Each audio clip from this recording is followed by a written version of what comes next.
Honorable Shri Jose K. Mani. माननीय मंत्री जी, first supplementary. Sir, this question is very important. The context that the leaders of the opposition party has given a short duration discussion about the price rise, especially because of the rise of petroleum. My supplementary question is, for the first one, that the state transport undertaking, STU, are transporting passengers at the lowest fares, as the STU convert many private vehicle users to use STU and free the road space. And when Government of India promote conversion from private to public transport, why the state transport undertaking are charged rupees 22 per litre of diesel? Thank you, Jose Mani ji. This is the main question. Yes, the question, please. sir. As Be the brief. bulk users, Yes. the same STU can fill diesel at any public petrol bunk without bulk users fee on cash and carry basis. Thank you. My question to the minister, what is the rationale in this extra bulk fee of rupees 22 per litre of diesel to STU, like all the state transport, especially Kerala State Road Transport Corporation? Thank you. I will again request Mr. Jose Mani, if you take this much time, then others will not get opportunity. Please be brief in your questions. Sir, I want to thank the honourable member. This question relates to LNG and CNG, but the question that he is asked in the supplementary relates to the price of diesel. Let me just inform the House through you, sir, that there were two broad processes. State public transport providers, to which the honourable member has mentioned, and some other state enterprises were being supplied diesel at wholesale rates. By wholesale rates, I mean rates which did not factor in dealer commission, etc., because they were going to those users directly. What happened, sir, in the aftermath of the pandemic and the military action which has taken place, is taking place in one part of the world, that global prices went haywire. And in the process, I should use to say, the wide fluctuation. As a result, the supplies to wholesalers somehow became more expensive than the supplies at the retail point. So what happens is a lot of people who were getting discounted diesel started coming and queuing up in retail outlets. I am told that this is a market mechanism functioning issue which should resolve itself very soon as there is stability in the, and one knows which way the prices are going.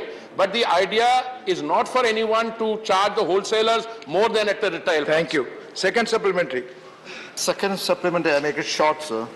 My direct question, does the government have any plans to propose STUs to convert any stipulated percentage of their existing fleet? Is there any additional subsidy proposed to state transport undertakings for purchase of new LNG, CNG vehicles? Thank you. Sir, liquefied natural gas, to which the honourable member is referring, is typically a natural gas cooled to a liquid state at about minus 260 degrees Fahrenheit or minus 162 degrees Celsius. Sir, LNG is entirely outside the purview of any governmental control. LNG is imported by the private sector directly for use in industry. The government have encouraged the establishment of what are called LNG dispensing stations. An LNG dispensing station is one, sir, and there are 4 of these, including one in Kochi in Kerala, where liquefied natural gas will go straight into heavy-duty public transport providers. Now, the station, out of the 4 LNG stations which are dispensing stations, which are available in the country, sir, 2 of them are in a position to start dispensing LNG. We had received a letter from the government of Kerala, which I have a copy, sometime, sir, I think in the month of August of 2021, where they told us that they were proposing to convert 400 state transport buses into use for LNG. We have encouraged that, sir. We have in fact said that this is a classic case of the chicken and the egg. The arrangements for the supply of the LNG are there, and once the vehicles which can use them are available, I'm sure they will start taking the LNG from the dispensing station. What happens, sir, is that LNG Be brief, please. is normally transported in cryogenic cylinders, and we are quite happy. Another station in Gujarat actually is dispensing about 70 kilos in a day, sir. Thank you. Manya Fauzia Khan ji. Thank you, Vice Chairman, sir. एक minute mic is not working mic Shrimati Fauzia Khan ji की mic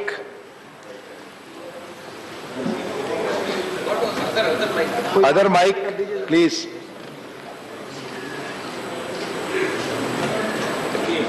please mic system is not on चलिए हाँ ये it's on now Thank you, Deputy Chairman, sir. Sir, according to a recent study which was made by Council on Energy, Environment and Water, CEEW, 70% of Indian households use liquid petroleum gas and their primary cooking, which is as their primary cooking fuel. But 85% have got connections. So there's a gap of 15%. Why is this 15% not using? And sir, the consumer subsidy, which was stopped during the COVID-19 pandemic, after the 50 rupees rise in the price, will you reconsider starting of Thank the you. subsidy? Thank you. I want to thank the honorable member. The reference is to the extent to which our population and geographical area are being covered by CGD. Sir, I want to inform the honorable member that we started this process many years ago, and the 11th round of bidding is currently going on. And after the 11th and the 11A round are complete, we would have over 82% of our land area and 98% of our population complete, so that piped cooking gas can be delivered to household. But after the award of during the bidding, it typically takes a certain number of years. The only population which will be left outside would be those areas in the northeast and some in Jammu and Kashmir, where the physical ability to reach households is a little difficult because they are widely dispersed. And typically cooking gas which comes through the pipe is cheaper and more easily, is more consumer friendly than that which is distributed through cylinders. During the pandemic, the honorable member asked why the subsidy was stopped. During the pandemic, I would like to inform the honorable member that through the Ujjwala scheme, those who had received the Ujjwala benefits earlier, they were given free cylinders during the pandemic. And today we have a situation where the total number of gas connections, which stood at, I think, 14 crores in 2014, today has gone up to 30 crores. But this is an ongoing process where through the CGD, we will be trying to cover the entire population. So this is work in progress. Thank you. Manya V. Vijay Sai Reddy ji.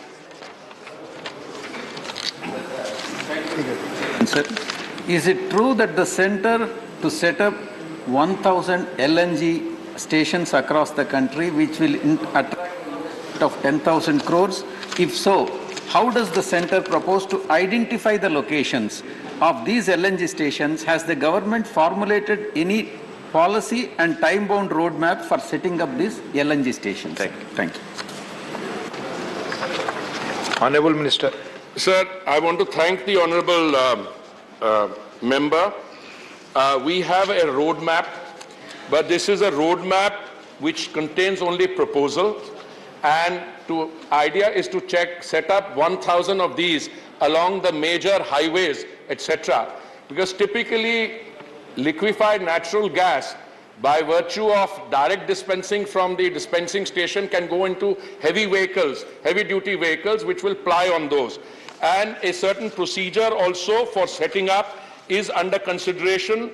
I would be happy to share with the honorable member specifics on what we have. We have also disseminated some of this in the press, that we are setting up the first 50 LNG fueling stations for the next 1,000 or so, overall 1,000 in the next few years. So I'd be happy to share with him what it would take, because it will require investment, both in terms of establishment of these centers and making them functional. धन्यवाद. Question number 257, माननीय राजमणि पटेल जी. Sir, a statement is laid on the table of the House. First supplementary. माननीय सभापति जी, प्रश्न के उत्तर में जानकारी दी कि प्रधानमंत्री आवास योजना शहरी के आवासों सहित विभिन्न आवासीय क्षेत्रों में शहरी परिवहन बुनियादी ढांचे को शुरू करने और विकसित करने के लिए राज्य सरकारें जिम्मेदार हैं। मैं माननीय मंत्री महोदय से जानना चाहता हूं कि किन किन राज्य सरकारों द्वारा बुनियादी ढांचा शुरू करने और विकसित करने के लिए क्या क्या उपाय किए गए हैं, इसकी जानकारी। धन्यवाद.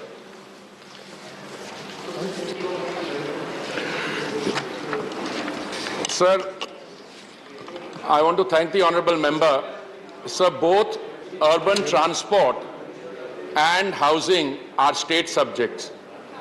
Today, under the Pradhan Mantri Awas Yojana Urban, the government, central government, has sanctioned under 4 separate verticals a total of 1 crore 15 lakh houses, out of which I think about 70 lakh houses have been grounded and close to 45 or 46 lakhs have been handed over to beneficiaries. So typically this works in the following way. It is the state government which collects, as per its demand assessment, requests from its citizens under the 4 verticals, and then it consolidates these and sends them to the central government, which in turn has a committee for sanctioning and monitoring of these projects. This committee at the center is chaired by the Secretary in the Ministry of Housing and Urban Affairs. The states are expected, before they forward these proposals, all states and union territories, to first satisfy themselves that when they make the proposal, the social infrastructure, by that I mean connectivity from where the housing is, parking, water, sewage are all available. It is based on that vetting that the proposal is to come, but the committee headed by the Secretary in the Housing Ministry also subsequently asked them, please let us know whether you have these in place. Now, in most of the cases, the projects for affordable housing or BLC or in-situ slum rehabilitation follow that. But we have noticed that in some cases, there is a lag because the vetting and the arrangements were not made by the state government, which is essentially responsible both for urban transport and housing. Sir. Thank you. Second supplementary.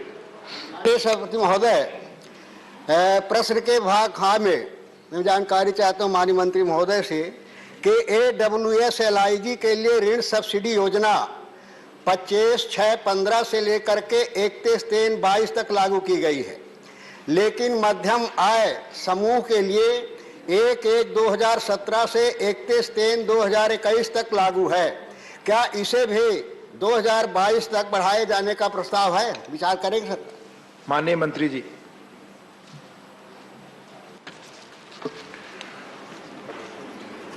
Sir, the scheme for the EWS was operational for up to last year, and the scheme for the LIG is being implemented since June 2015 to March 2022, which means the scheme has a remaining few days.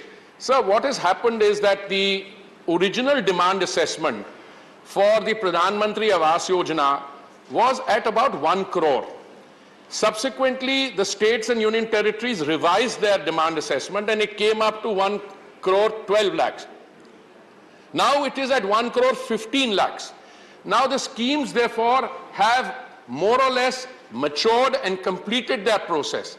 And any project which has been sanctioned so far, naturally the government will ensure that those projects are completed by then. But at this point of time, sir, it is not our intent, it is not under consideration to review this continuation of the credit-linked subsidy scheme for the MIG beyond 31st March 2021. Thank you. Manya Derek O'Brien ji.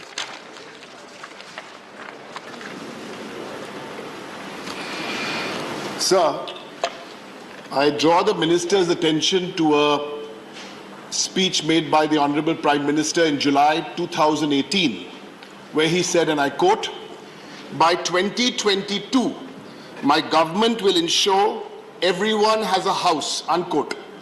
This was made in Lucknow, 2018, July. That was a promise made to deliver a house to every Indian by 2022. I'm not going about doubling farmers' income in 2022 or bullet train by 2022 or electricity for all. So my specific question to the Minister, is it happening in 2022? If it's not happening, can you tell us when will every Indian have a house? Just give us the year. Thank you. Because this is the Prime Minister on record. Thank you, sir. Sir, I'm particularly grateful to my distinguished colleague for asking this question. It was precisely in pursuance of the Prime Minister who said that he has a dream that by March 2022, every Indian, no matter where he or she lives, has a pakka roof over his or her head, and that Awas will have a shauchalaya, a kitchen, gas cylinder, etc. That scheme, sir, had one additional very important feature, that the title of the home or the Awas would be in the name of the lady of the house, either singly or co-jointly, because it was our experience that whenever there is, let us say, some domestic disagreement, etc., it's the lady of the house who gets shortchanged in terms of property. So at least directly in the name of the lady of the house or co-jointly.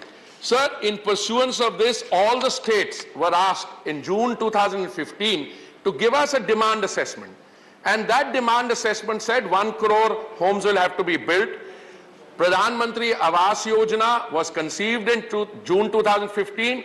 It has succeeded well beyond the 1 crore to 1 crore 12 lakhs, 1 crore 15 lakhs, and in the remaining 3 days of this fiscal year, in fact, I think the number might go up also a little.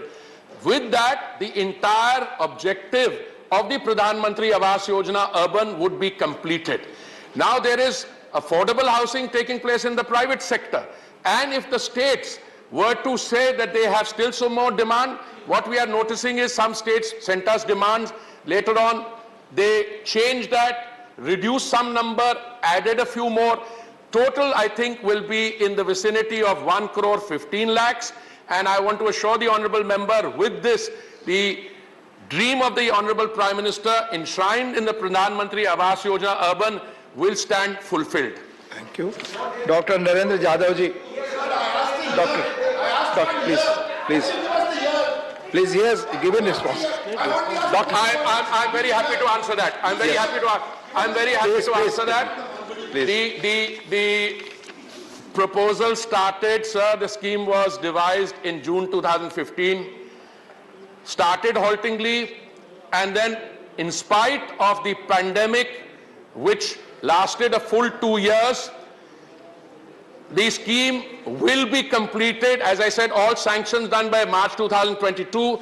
Typically, sir, the time after grounding of an Awas is between around 18 months. Somewhere we are using modern technology, it's little less than 18 months, some it's 24 months. So the scheme will be completed within a very short foreseeable future of time.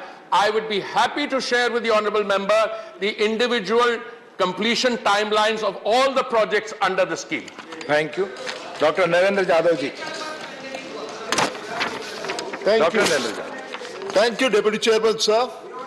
The written reply given by the Honorable Minister indicates that the priority sector lending for affordable housing projects has been raised from 28 lakh rupees to 35 lakh rupees in metropolitan centers.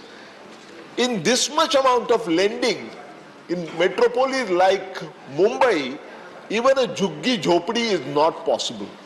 My supplementary question, sir, is why is this one size fits all kind of approach? Why can't we make a distinction between metropolis like Mumbai and other metropolis which has a population close to 10 lakhs? Thank you. Typically in any project of this kind, and there are 4 separate verticals, and I'm quite happy to share with the honorable member. Let's take the first vertical, which is affordable housing and partnership. It's not the amount.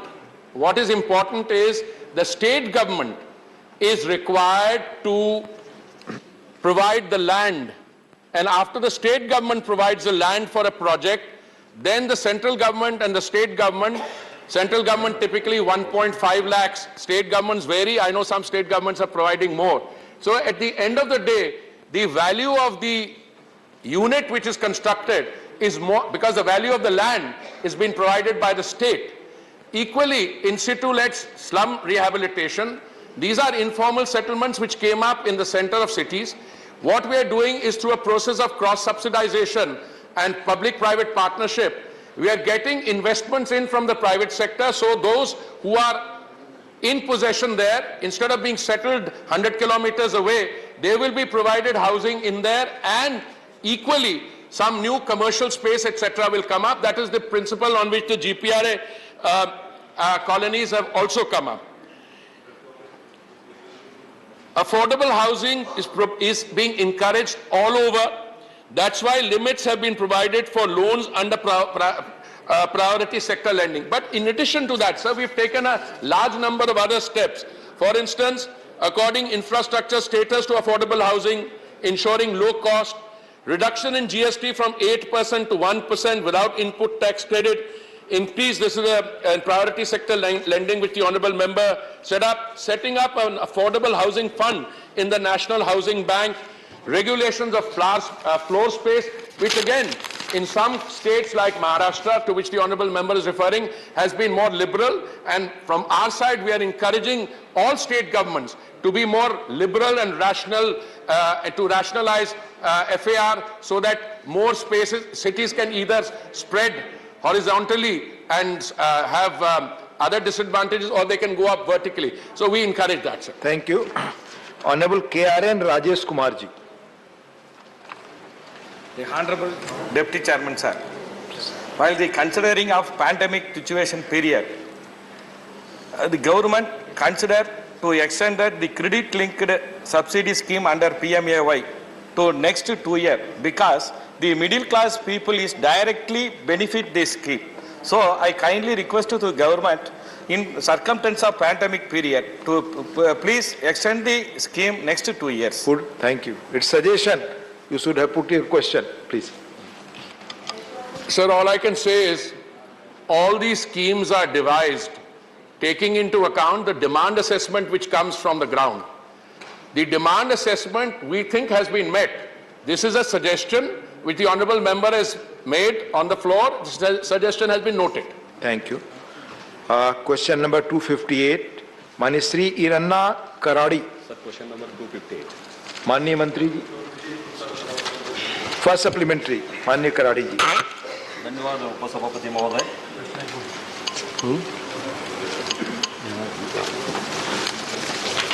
धन्यवाद उपसभापति महोदय. जल शक्ति मंत्रालय प्रधानमंत्री कृषि सिंचाई योजना के माध्यम से जल निकायों और मरम्मत, नवीनीकरण और पुनर्स्थापन योजना का संचालन कर रहा है. मेरी मंत्री जी से प्रश्न है कि इस योजना में कर्नाटक राज्य की नदियों की सफाई और पुनर्स्थापना का कितना प्रतिशत कार्य वर्तमान से पूरा हो चुका है? धन्यवाद। माननीय उपाध्यक्ष जी, कर्नाटक राज्य की जो बात उन्होंने कही है, मैंने उत्तर में भी वो संख्या दी थी कि 1239 राज्य सरकार की तरफ से प्रोजेक्ट्स आए हैं।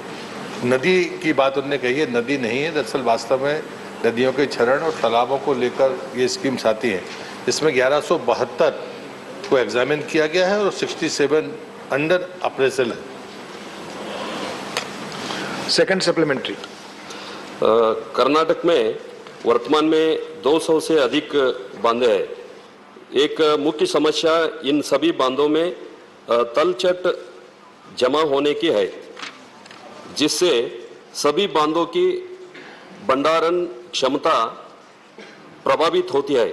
मेरी प्रश्न है कि क्या सरकार ने नदियों, जल निकायों और बांधों की तलछट सब करने के लिए कोई योजना बनाई है क्या? धन्यवाद। बहुत माननीय सभापति जी, मैं माननीय सदस्य का धन्यवाद करता हूं। और ये जो विषय है गाद हटाने का, गाद प्रबंधन का, ये पूरे देश में एक महत्वपूर्ण चर्चा का विषय भी है। और उसी को लेकर 2017 में माननीय मंत्री जी की अध्यक्षता में एक सम्मेलन हुआ था, जिसमें तमाम उन क्षेत्रों में काम करने वाले एनजीओज और सबको उसमें बुलाया भी गया था। बाद में अगस्त में उसकी एक मसौदा पूरे देश में सर्कुलेट किया गया।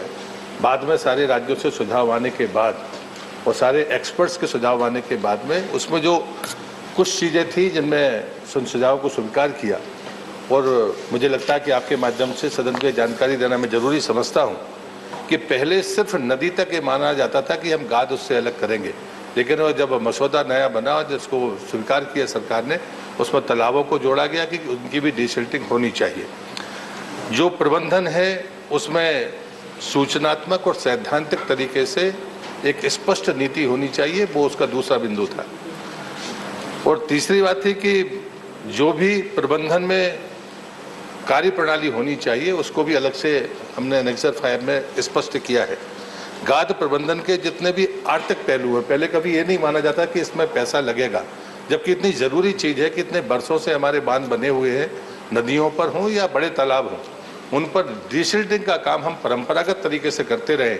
लेकिन हमें स्वीकार करना होगा कि अगर कैपेसिटी कम होती है तो हम उन परंपरागत तकनीकों के अलावा भी आगे आगे बढ़े और इसमें पैसा लगना है। उस आर्थिक पहलू को भी स्पष्ट किया गया है। कोई भी पर्यावरणीय नुकसान इसके तहत न हो और इसे डीपीआर बनाते समय एक उच्च स्तरीय समिति का भी प्रावधान है। इसलिए मैं आपके माध्यम से सदन को और माननीय सदस्य को कहूँगा कि इस पर सरकार पूरी तरह से गंभीर है और बहुत तेजी के साथ काम भी। धन्यवाद। माननीय नरेश गुजराल जी। Sir, in answer to the question, the Honourable Minister has stated that the Government of India is providing financial assistance to the identified schemes under repair, renovation and restoration PM-KSY. Sir, my question is that we find that in Punjab, the Bhakra Dam needs to be desilted because the carrying capacity of the dam has reduced considerably, which is also affecting the power generation from that dam. Have you received any proposal from the Punjab government, and if so, what is the progress on that? माननीय सभापति महोदय, मैं धन्यवाद करना चाहता हूं माननीय सदस्य का कि उन्होंने बहुत महत्वपूर्ण विषय पर प्रश्न खड़ा किया है। हालांकि प्रश्न मूल प्रश्न से प्रत्यक्ष रूप से संबद्ध नहीं है। जिस स्कीम के बारे में प्रश्न पूछा गया था उससे इतर है, लेकिन फिर भी मैं माननीय सदस्य और सदन की जानकारी के लिए कहना चाहता हूं कि ये समस्या की बांधों में सेडिमेंटेशन, ये समस्या के बारे में पूरे देश भर में चर्चा और चिंतन होता है। हालांकि जब बांध का डिज़ाइन होता है, जब बांध को बनाया जाता है, तो 100 साल तक उसमें जितना सेडिमेंटेशन होगा उसको मानते हुए, उसकी एस्टिमेट करते हुए, उस नदी और नदी के कैचमेंट को ध्यान में रखते हुए उसे डेड स्टोरेज के रूप में चिन्हित किया जाता है। और जो डैम का जो रिजर्वायर का लेवल है वो एक डेड रिजर्वायर लेवल उसी दृष्टिकोण से रखा जाता है कि 100 साल तक का सेडिमेंटेशन होगा। लेकिन कुछ बांधों में ऐसा ऑब्जर्व किया गया है कि वो 100 साल में जितना सेडिमेंटेशन हो एस्टिमेटेड था उससे कुछ ज़्यादा गति से सेडिमेंटेशन हो रहा है। पूरी दुनिया में इस विषय पर बहुत जगह पर अलग अलग तरह से तकनीकियों पर काम करने के दिशा में सोच प्रारंभ हुआ है।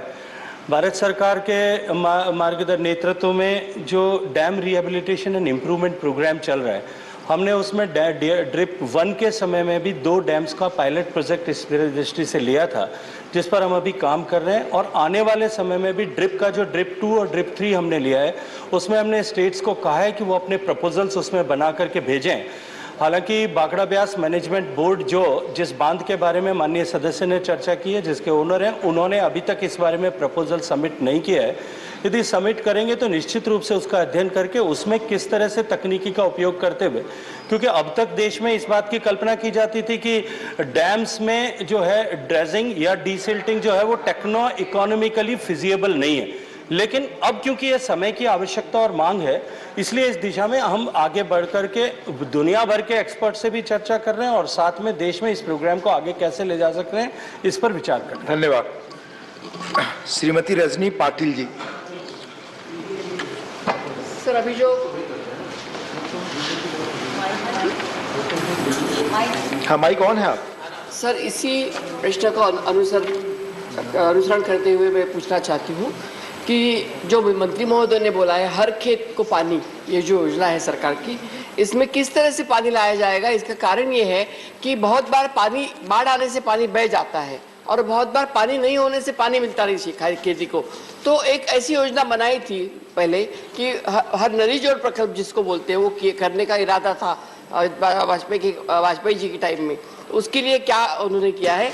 और सिल्टेशन का जो अभी बताया, एक क्वेश्चन हो गया है। सिल्टेशन के लिए कुछ करना पड़ेगा। धन्यवाद। माननीय सभापति महोदय, कुछ जो माननीय सदस्य ने जो प्रश्न पूछा और जो मैं समझ पाया हूँ, प्रारंभिक रूप से जल का प्रबंधन, सिंचाई और कृषि, ये तीनों ही हमारी संवैधानिक व्यवस्था के अनुरूप राज्य का विषय है। इसलिए राज्य सरकारों को ही अपनी तरह से इसमें डिज़ाइन करना, उसको इम्प्लीमेंट करना, ऑपरेट करना और मेंटेन करना होता है। यदि राज्य सरकार इस तरह की किसी योजना में प्रस्ताव लेकर के भारत सरकार की निर्धारित जो योजनाएं चल रही है उसमें लेकर के आती हैं, तो हम निश्चित रूप से उसके ऊपर विचार भी करते हैं और उसमें राज्य सरकारों को अनुमत सहायता भी प्रदान करते हैं। जहाँ तक माननीय सदस्य ने इंटरलिंकेज ऑफ रिवर की बात की है, मैं सदन में पहले भी निवेदन कर चुका हूँ कि 31 ऐसे लिंक आइडेंटिफाई हुए थे। उन 31 लिंक्स में से अधिकांश की PFR बनी है।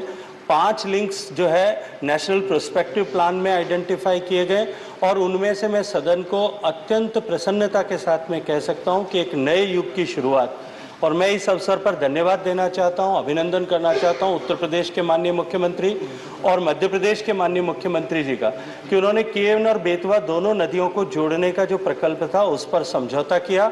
दोनों राज्यों ने अपनी सहमति प्रारंभ की और बजट में आदरणीय वित्त मंत्री जी ने उसके ऊपर 44,000 करोड़ रुपए का प्रावधान भी किया है।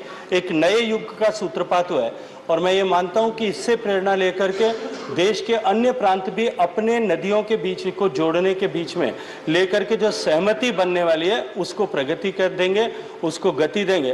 तो निश्चित ही हम ऐसे क्षेत्र जहां पानी की कमी है और जहां पानी बाढ़ हर साल आती है, उन दोनों के बीच में एक बैलेंस जो है वो कायम कर पाए। धन्यवाद माननीय मंत्री जी। माननीय नीरज डांगी जी। माननीय उपसभापति महोदय, आपके माध्यम से मंत्री महोदय से मैं प्रश्न करना चाहूँगा कि क्या भारत सरकार बाह्य सहायता के माध्यम से वित्तीय संसाधन उपलब्ध कराकर राजस्थान में जयपुर जिले के शहरी एवं ग्रामीण क्षेत्रों को पेयजल से लाभान्वित करने हेतु महत्वाकांक्षी बिसलपुर जयपुर पेयजल परियोजना द्वितीय चरण के संवर्धन और क्रियान्वयन करवाने पर विचार रखती है? यदि हाँ तो कब तक, और यदि नहीं तो क्यों नहीं? इस प्रश्न का मूल प्रश्न से कोई संबंध नहीं है। अगर कोई जानकारी होगी तो मैं पत्र द्वारा माननीय सदस्य को पहुंचा दूंगा। धन्यवाद। क्वेश्चन नंबर 259 ऑनरेबल श्री केसी वेणुगोपाल जी। क्वेश्चन नंबर 259 माननीय मंत्री जी, सभा पटल पर रखा जाता है। First supplementary. Thank you, Chairman, sir. There are tallest claims about the policy of make in India and make for the world, especially in defense sector. The government of India has liberalized the FDI policy by giving 76% of foreign direct investment in the defense sector. My question is that whether this change of policy has been strengthened our indigenous production on defense sector, especially strengthening the public sector unit of defense sector. Now we are hearing the news that Government of India's intention to privatize the public sector of the defense sector itself, and the MSME sector, we are very much rich in the MSME sector in India, where the government is taking any initiative to strengthen, to increase the indigenous production in defense sector by strengthening public sector and MSME sector. Thank you. मान्यवर, बहुत अच्छा प्रश्न है और इसके माध्यम से काफ़ी जानकारी भी सदन को मैं कोशिश करता हूं कि उपलब्ध कराऊं। हमारी सरकार की भारत सरकार ने सुरक्षा को मजबूत करने के लिए प्रतिबद्धता व्यक्त की है। सुरक्षा तभी मजबूत होगी मान्यवर जब हम टेक्नोलॉजीज़ के क्षेत्र में आत्मनिर्भर होंगे। और मुझे यह बताते हुए बहुत खुशी हो रही है कि हमने 2001 में जो एनडीए गवर्नमेंट थी, पहली बार डिफेंस सेक्टर को प्राइवेट सेक्टर के लिए खोला। और आपके माध्यम से यह भी मैं बताना चाहता हूं मान्यवर कि जहां 2001 से 2014 तक 14 सालों में केवल 215 लाइसेंस हमको इसमें मिले, वहीं हमने मात्र 7 सालों में, जो 7 साल का ये दूसरी अवधि हमारी है, माननीय प्रधानमंत्री जी ने जब से कार्यभार संभाला है, तो हमने इन 7 सालों में 353 लाइसेंस अभी तक इशू किए हैं। और ये भी बताना उचित होगा मान्यवर, 2001 से 2014 यानी 14 वर्षों में जहां डिफेंस और एरोस्पेस इनफ्लो में हमको 1382 करोड़ रुपए प्राप्त हुआ है, वहीं इन 7 सालों में हमारी सरकार ने 3343 करोड़ एफडीआई अचीव किया है, जो एक बहुत बड़ी राशि है मान्यवर। और defence sector high and technologies तथा इनोवेशंस द्वारा संचालित है। डिफेंस सेक्टर में टेक्नोलॉजी को प्लीज पूरी जानकारी आपके प्रश्न का उत्तर भी मैं इसी में दे रहा हूँ। Please let him reply, please. मेरा उत्तर आने दीजिए, पूरी इसमें आ जाएगी, काफी जानकारी भी इसमें है। आप चेयर को एड्रेस करिए और संक्षिप्त रिप्लाई दीजिए। जी ठीक है मान्यवर। हमको यहाँ पर हमने जो एनडीए गवर्नमेंट ने जो 201 में डिफेंस सेक्टर खोला था मान्यवर, उससे काफी लाभ हमको हो रहा है, बहुत सारा लाभ हो रहा है। और हम जो अपना आपने कहा है कि आत्मनिर्भर भारत के लिए आप क्या कर रहे हैं, तो आत्मनिर्भर भारत के लिए सारी चीजें, सब चीजें हम बना रहे हैं। लेकिन जब कहीं कोई ऐसी चीज बनाने की जरूरत होती है, ऐसी चीजों को जो हमारे पास उपलब्ध नहीं होते हैं, वहां पर हम एफडीआई को लेते हैं, उसमें कोई दिक्कत नहीं है। और उससे हमारा रोजगार बढ़ता है, उससे हमारी सारी चीजें बढ़ती हैं। और हमने जो डिफेंस हमने प्रोडक्शन किया है मान्यवर, ये हमने पब्लिक सेक्टर को भी इसमें सौंपा है। तो पब्लिक सेक्टर भी इसमें आएगा, गवर्नमेंट के सेक्टर भी इसमें आएंगे। डीपीएसयू जितने थे हमारे, वो हमने अभी आपको पता है ऑर्डिनेंस को अलग करके हमने अपने 7 डीपीएसयूज बना दिए हैं। तो डीपीएसयूज भी आज ऐसे बनाए हैं कि पब्लिक सेक्टर भी कंपटीशन करेगा और हमारे डीपीएसयूज भी कंपटीशन करेंगे। तो उससे लाभ ही लाभ हो रहा है देश को, इसमें कहीं कहीं पर कोई भी हानि नहीं है मान्यवर। Second supplementary. My specific question was itself. How her government succeeded to increasing the indigenous production through public sector and MSME, which is not replied so far. Put your second. My second supplementary very clear.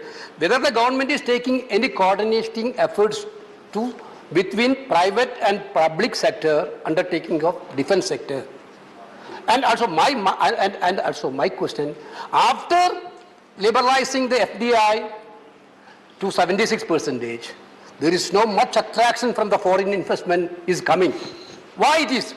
The government is studying the factor. Now minister is telling 2014 to 2022, we have 3,000 foreign direct. Is it a big amount? आपने पुनः 2 question पूछ लिया। My question is very clear, sir. माननीय मंत्री जी। Sir, मैं माननीय सदस्य को अवगत कराना चाहता हूं, हमारी सरकार ने भारतीय उद्योग जगत को विश्वास दिलाने के लिए जो हमारा यूनियन बजट है 2022-23 में कैपिटल प्रोक्यूरमेंट बजट का 68% डोमेस्टिक इंडस्ट्री के लिए निर्धारित किया है। 68% किया है मान्यवर, ये कम नहीं होता है, बहुत बड़ा पार्ट है इसको निर्धारित करने का। और जहाँ तक ख्याल है मेरा कि हमने पॉजिटिव जो आत्मनिर्भरता के लिए जो लिस्ट बनाई है, नोटिफिकेशन किया है, 209 डिफेंस प्लेटफॉर्म और हथियार उसमें हमने शामिल किए हुए हैं। और डीपीएसयूज के 2851 आइटम्स की पॉजिटिव इंडियनाइजेशन लिस्ट का भी नोटिफिकेशन हमने किया हुआ है। तो मानिए, और इसमें तो कहीं से कहीं तक कोई शंका का कारण ही नहीं है। ये तो बहुत अच्छा जो हमने लिया हुआ है। और जो एफडीआई को हम ला रहे हैं डायरेक्ट और इनडायरेक्ट, 74% तो हम डायरेक्ट ला रहे हैं और बाकी 100% लाने के लिए वो गवर्नमेंट के थ्रू ला रहे हैं। धन्यवाद। Dola Sen ji, please, Dola Sen ji, please. दोला सेन जी, आपका क्वेश्चन आप पूछिए। हम डिफेंस की कॉर्पोरेटाइजेशन की जो पॉलिसी डिसीजन है उसके भी खिलाफ है, और बंगाल की कोलकाता से जो ऑर्डिनेंस फैक्ट्री बोर्ड का हेड ऑफिस मिटा दिया उसका भी खिलाफ है। लेकिन सवाल पूछिए जी। सेंट्रल गवर्नमेंट ने ये पॉलिसी डिसीजन लिया है। नाउ मेरा क्वेश्चन ये है कि why not the ministry is declaring the ministerial cadre permanent employees of OFB as surplus so that they can get suitable placement in any other central government concerns according to their options. Thank you. And why the ministry is not up to the mark to protect the contractual workers too, to be secured for their job and may get the salary without wage cut. Thank you, Dola ji. Through JM tender process You have by put central again 2 government. questions. Thank you. Please. माननीय सदस्य जी ने जो पूछा है, हम कहीं से कहीं तक कोई कटौती नहीं कर रहे हैं। मैं आपको आश्वासन दिलाता हूं कि कोई कटौती हमारे वहां से नहीं हो रही है। जितना आवश्यक एम्प्लॉई चाहिए, जितना भी रोजगार के लिए सक्षम स्पेशलिस्ट चाहिए, वो सब के सब हमारे पास उपलब्ध हैं। हमने सिर्फ एक प्लीज दोला जी प्लीज। हाँ। हमने सिर्फ एक जो हमारा ऑर्डिनेंस सेक्टर था वो बिखरा पड़ा था मान्यवर, कोई यहाँ है कोई वहाँ है, अलग अलग है, उनका जो मैनेजमेंट है अलग अलग लोग देख रहे थे। इस बार हमने उसको अच्छी तरह से ऑर्गेनाइज कर दिया है, हर एक के लिए अलग अलग चीज़ें बना दी हैं। जैसे अगर बुलेट प्रूफ जैकेट बनानी है तो एक वहाँ बना रहा था, एक वहाँ बना रहा था, अलग अलग थे, मैनेजमेंट अलग थे, उसको एक सेक्टर बना दिया है। अगर कोई गन बना रहा है तो बिखरे पड़े थे, उसको एक सेक्टर बना दिया है। इसी तरह से जो रॉकेट बना रहे थे उनको एक सेक्टर बना दिया है, बिखरे नहीं है। आज हमारा एक जो है, एक प्रबंधन जो है, एक को पूरी जिम्मेदारी हम लोगों ने उसको दे दी है। इसलिए कहीं से कहीं तक ये शंका बिल्कुल आप निकाल दें कि किसी को हम लोगों ने कहीं पर भी निकाल रहे हैं या बेरोजगार कर रहे हैं। धन्यवाद। माननीय प्रेमचंद गुप्ता जी, दोला जी प्लीज बैठ कर ना बोले। प्रेमचंद गुप्ता जी। सर, सरकार ने अपने जवाब में कहा सेल्फ रिलायंस, तो सेल्फ रिलायंस हमारी शुरू से ही पॉलिसी रही है, इसमें कोई दो राय नहीं है। लेकिन मान्यवर, यूक्रेन और रशिया वार के बाद में जिस प्रकार से टेक्नोलॉजिकल चेंज वारफेयर में और conventional, even in conventional warfare and weaponry system में जैसे चेंज आया है मान्यवर, न प्राइवेट सेक्टर उसको कर सकता, न उसको पब्लिक सेक्टर कर सकता और न ही उसको एमएसएमई कर सकता। इसके लिए आवश्यक है कि सरकार गवर्नमेंट टू गवर्नमेंट बेसिस इस टेक्नोलॉजी को किसी तरह से ऑब्टेन करे ताकि भविष्य जो है वो हमारा सुरक्षित रह सके। सवाल। Thank you sir. नहीं, सुझाव नहीं है, उसके लिए मतलब सरकार क्या कर रही है? ठीक है सर, सजेशन है आप। धन्यवाद। माननीय वीरेंद्र प्रसाद बैस जी। माननीय क्या कर रही है, मैं उसके लिए जानना चाहता हूं। ये सुझाव नहीं है, इसे फैक्ट ऑफ लाइफ। आपने पहले सुझाव ही दिया था माननीय प्रेमचंद जी। प्लीज अब सवाल लेकिन प्लीज मैं आपके माध्यम से सर पूरे सदन को विश्वास दिलाना चाहता हूं कि सरकार पूरी तरह से सक्षम है। देश चारों तरफ से चौक चाबंद है और कहीं से कहीं तक भी कोई दिक्कत नहीं है। हम हर जो समस्या आएगी उसका समाधान करने के लिए और उसका मुकाबला करने के लिए पूर्णतः सक्षम है माननीय मोदी जी के नेतृत्व। धन्यवाद। माननीय वीरेंद्र प्रसाद बैस। Thank you, Chairman, sir. In her budget speech, Honorable Finance Minister given priority domestic production in our defense sector, sir. And accordingly, in her budget, she earmarked more than 60% rupees from the defense production for the domestic production, sir. I want to know from the ministry what is the route map already prepared by the government to implement the budget allocation. Already in our country, sir, 2 defense corridors is working, sir, domestic products for defense. One is in Uttar Pradesh, another is the sir, Tamil Nadu. I want to know from Honorable Minister, government is considering to go for more defense production, domestic production corridor in other parts of country, including the northeastern. Thank you, माननीय बैस। माननीय, मैं आपके माध्यम से माननीय सदस्य जी को बताना चाहता हूं कि इस समय उत्तर प्रदेश और तमिलनाडु में 2 कॉरिडोर बने हुए हैं। बाकी देश के हिस्सों में भी जब जैसी जरूरत होती है जहां पर उसके लिए सरकार समय समय पर निर्णय लेती रहती है। आपने कोई बात रखी है, वैसे मैं अगर एक संक्षेप में थोड़ा सा आपको बताऊं कि इस समय हम कम से कम 72 देशों से ज़्यादा देशों को पहली बार इन 7 सालों में एक्सपोर्ट कर रहे हैं। सिपरी नामक संस्था जो इंटरनेशनल अथॉरिटी है उसने बताया है कि हम जो हैं पहली बार 25 टॉप देशों में आ गए हैं जो आज एक्सपोर्ट कर रहे हैं मान्यवर। इसलिए किसी भी शंका को मैं बहुत सार्थक नहीं मानता हूं, इसलिए इसमें शंका करने की आवश्यकता नहीं। मैं पुनः आपसे कहना चाहता हूं कि पूरी तरह से हमारी सुरक्षा व्यवस्था चाक चौबंद है, हम सुरक्षित हैं।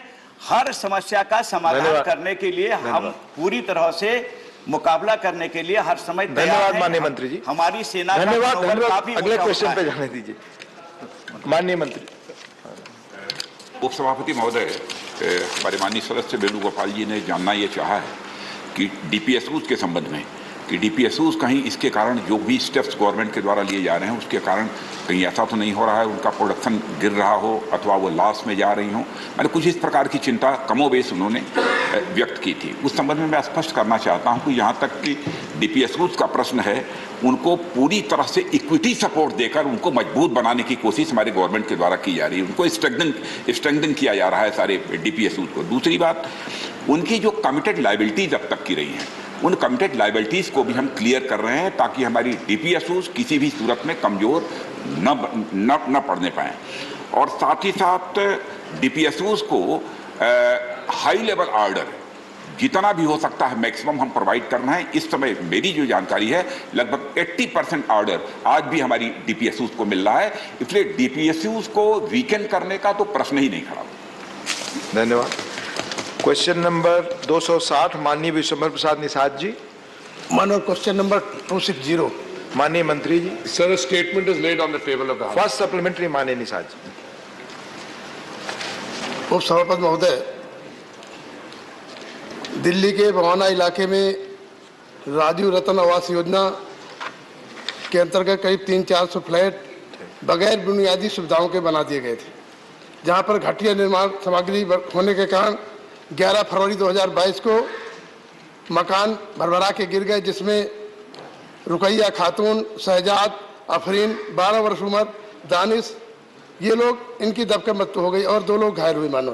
तो माननीय मंत्री से पूछना चाहता हूं कि माननीय मंत्री जी, जिस तरह से आजकल बिल्डिंगों को, सरकारी बिल्डिंगों का निर्माण हो रहा है कि 10 साल में ही गिर रही हैं। तो क्या ऐसे इंजीनियरों को, कार्यदायी संस्थाओं को दोषी मानते हुए मृतक पीड़ितों के परिवार को इसमें मुआवजा देंगे जो मरे? धन्यवाद। I want to thank the honourable member for raising this question. Sir, the Rajiv Ratan Awas Yojana or RRAY was a scheme which was implemented by the then government of the National Capital Territory of Delhi between the years 2007 and 2010. It's a state government scheme. It was not an independent scheme, sir. It was part of the JNURM or the Jawaharlal Nehru Urban Rehabilitation Mission. Sir, these homes were built between 2007 and 10, and since then they have not been allotted. That would require a separate discussion. From the side of the central government, we have on many occasions requested the state government that these apartments or flats constructed in between 2007 and 10 under the Rajiv Ratan Awas Yojana should be made available to the central government for a new scheme that we have about affordable rental housing complexes. Sir, we asked the state government under whose jurisdiction this comes, the Delhi government, as to what precisely happened in this scheme. The honourable member is absolutely correct that one building, block 30 of the 32 houses in Gogna, which was part of an economically weaker section housing complex, collapsed in 11 February 2022. The answer we have received from the Delhi government in writing is that during the course of the pandemic, there was large-scale theft and pilferage, including of the steel used as part of the reinforcement and girders. In other words, this was a case of theft by miscreants, which resulted in the basic structure of those apartments. So you will appreciate when apartments are built floor upwards, the floors, people removed the concrete and stole the steel girders, etc. And that this unfortunate incident which took place, we have been told that this was some people who were there at that point of time. They have suffered on account of this. A few have lost their lives also in this most regrettable thing. But as I said, we have requested the state government that for the remaining houses out of the 35,000 built, these should be made available. Sir, the state government tells us that third-party quality audit was undertaken during the construction of this, because the honourable member has said कि जो दोषी हैं उनके खिलाफ क्या कार्यवाही की गई.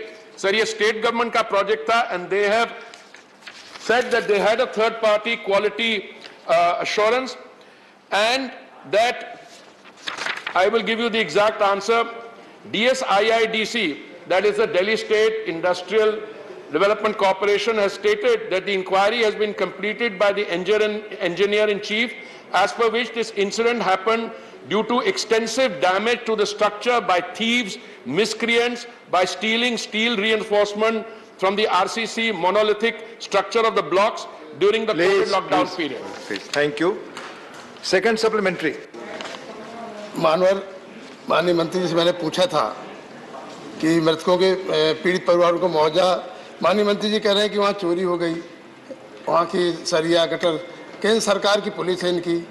तो मैं माननीय मंत्री जी से पूछना चाहता हूँ कि उसमें कितने लोग चोरी करने वाले पकड़े गए, और क्या जर्जर फ्लैटों को बनाने के लिए कोई योजना है, आप उनको दुरुस्त करने के लिए कोई योजना बनाएंगे? धन्यवाद निशा जी, धन्यवाद. Honourable member is raising a very relevant question, and I think that question is very specific. Why were the peoples there? These were damaged flats or flats where the steel reinforcements went. And if some of them were there for whatever reason, in question of compensation, we'd be very happy to ask the state government, because these are flats constructed under the Rajiv Ratan Awas Yojana, by the state government, we'd be very happy to ask them. And I will go a step further. If we can also on our side to see whether we can rehabilitate them elsewhere, we'd be very happy to consider that also under one of the central government schemes. But this is primarily the responsibility of the Delhi state government. Thank you. Manya Veer Ranjan Viswas ji. Sir, thank you.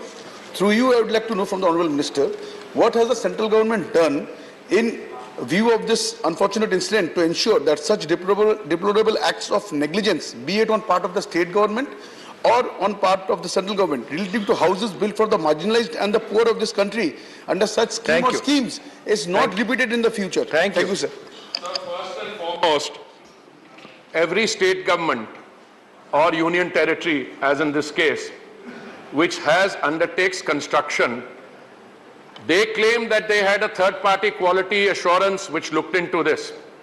But why should any space constructed as long ago as 2007 remain unallocated till 2022? That is the first question. Any building, even if it is constructed to the highest quality, and if it is allowed to remain vacant, you will have pilferage of the fittings. This is a standard practice, because in a country where you have people, migrant or other populations, so the first issue arises, and even now, of the remaining 35,000, we have been repeatedly writing to them to say that please make this available for affordable housing rental complexes, so that we can provide temporary shelter to those who they may have a permanent abode in their place under the Pradhan Mantri Awas Yojana, but if they come looking for work in a capital or any other big city, we can provide these after doing them up. The second issue, sir, is that it is not what the central government, we have clear guidelines which are given in all codified for the whole country, but at the end of the day, the central government can only make a set of rules. And I come now to the most important point. Sir, theft is a criminal act.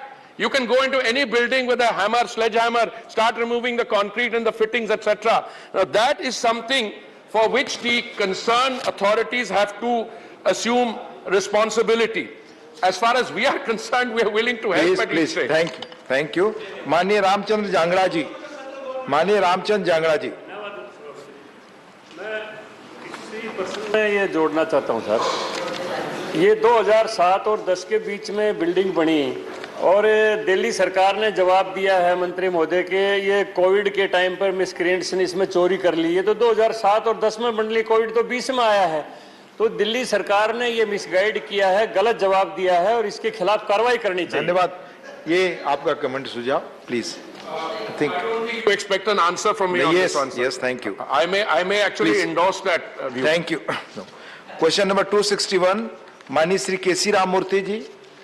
माननीय केसी राम मूर्ति, not present. माननीय मंत्री जी. No supplementary. Question number 262, माननीय श्री राम सकल जी. माननीय मंत्री जी. First supplementary माननीय राम सकल से पूछना चाहूँगा कि जब देश आज़ाद हुआ तो इस देश में पारसियों की संख्या 1,14,000 थी, लेकिन आज 70 वर्षों के बाद घट करके 57,264 रह गई। क्या कारण है कि पारसी समाज, अल्पसंख्यक समाज की आबादी दिन पर दिन घटती चली जा रही है? पारसी समाज का देश के निर्माण में महत्वपूर्ण योगदान रहा है और इस बात को प्रधानमंत्री नरेंद्र मोदी जी के नेतृत्व वाली सरकार ने महसूस किया और जियो पारसी कार्यक्रम के माध्यम से पारसी समाज की घटती हुई जनसंख्या को किस तरह से उसको रोक लगे और बढ़ावा बढ़े, उसका हमने कार्यक्रम किया। और मुझे इस बात को बताने में खुशी है कि जियो पारसी के कार्यक्रम के तहत इन पिछले 7 सालों में लगभग 359 पारसी समाज के बच्चों ने जन्म लिया है और पारसी समाज की जो जनसंख्या घट रही है उसके संबंध में लगातार हमारी सरकार विभिन्न कार्यक्रम योजनाएं बना रही है। इसमें जो है वो कोविड के समय जिस तरह से परिस्थितियां आई थी, कोविड के समय जो एक समस्या थी उसको हमने एक स्टडी कराई और स्टडी के माध्यम से हमने ये महसूस किया कि जियो पारसी कार्यक्रम में इन्हें और मदद करने की आवश्यकता है। तो इसमें चाइल्ड केयर सपोर्ट के लिए जो 4,000 होता था उसे 8,000 किया गया। उसी तरह से पहले 8 साल की उम्र के बच्चों को ये दिया जाता था, जिसे बढ़ाकर 18 साल किया गया। खत्म हुआ और इस तरह से विभिन्न कार्यक्रमों के जरिए पारसी समाज के आर्थिक, सामाजिक और